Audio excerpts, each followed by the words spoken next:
So I finally got a question to me that is kind of difficult to answer, and I want everyone to comment below because this is an opinion from everyone. It's not a right or wrong answer. And the question was, should I buy a condo versus a townhouse versus a single family home? And the reason why for me it's difficult is because so much has changed in the last couple of years. Like townhouse prices at one point were through the roof, and with the HOA, and some of them have even CDDs, whereas as expensive as buying a single family home. Some of them changed where like the HOA would cover everything. Now you have some that the HOA doesn't cover the outside of the roof. So there's so many variables in play, but I'm just gonna level it out and explain what I like and why I liked doing this a certain way.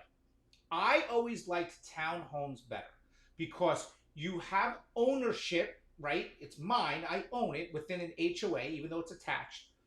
And it was maintenance with landscaping. They had the community pool. They had the outside was covered, the roof in the townhomes I bought. And what I liked about it was since it was a cheaper unit to purchase over a single family, and the HOA, there was no CDD, and the HOA for me was reasonable. When I decided to move and I keep it as an investment property, it was easier for me to rent it out, knowing I had, like in some communities, what's included, like water's included, internet's included, landscaping's included, so I don't have to worry about any of that stuff. If something happens on the outside, the HOA is responsible. So for me, it was the ease of living, the easy living situations for me, right? But there came a point where townhomes were getting so expensive. It was like, wow, this is crazy. Why am I paying all this money to buy a townhome to live in an HOA community where I'm paying a monthly HOA when I can just go this route? Now, obviously, single family homes, there's more maintenance involved. If you are, paying for the landscaping, the roof, the exterior, sometimes location. There are times where that townhomes were a better location. Condos, I've never really been interested in buying it. Now, there was a point where you could buy them cheap, but the progress of appreciation was never there. You would never seen it like go up. I didn't like that. That's just me when I was looking for condos. I didn't like a lot of the HOAs. Sometimes I seen where HOAs and the condos were way higher.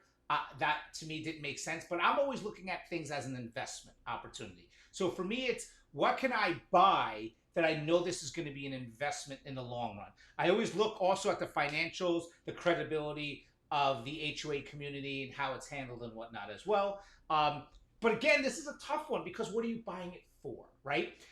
Do you want a backyard and a huge yard and you can put a pool and you can do what you want? Do you not want any of that? Do you care that your walls are shared, right? That you have someone living next to you right now? Do you want land? There's so many variables in play, and that's why I don't think there's a right or wrong answer. It's just how you look at things. I personally think townhomes are great, especially if it's a first-time buyer. You're getting something you want to keep it in as an investment. You can get it for a low price. The HOA is a reasonable HOA that covers a lot, that has a lot included in it. Absolutely. I don't think there's anything wrong with that. If you want a single-family home later down the road, get a single-family home later down the road. I still did this video even though I was like, this is a tough one because I remember I had two buyers and one was totally against townhomes. Absolutely not. Don't sell me any townhomes. I just want single family homes. And the other one was like, I don't want a single family home. I just want, and they both have their right opinions on it. It can come down to a just straight financial decision of like, I'm not wasting my money on an HOA. I could cut my own lawn and do all this. A lot of times the insurance is cheaper. If the price is cheaper, then the taxes are cheaper. So there's different variables, and this is why I wanted everyone to comment. There is also, by the way, a factor involved with lending when it comes to condos, and that's where my lenders can get involved, where it could be more of a pain, but more of a pain in the ass to get loans on condos than there are on townhomes, and that's within the documents. That's for them to explain. I can do a video separate on that about loans with condos. But this is a great question, and I would love for everyone to get involved and give your opinions and tell me what you think. What's better, condo, townhouse, or single family home?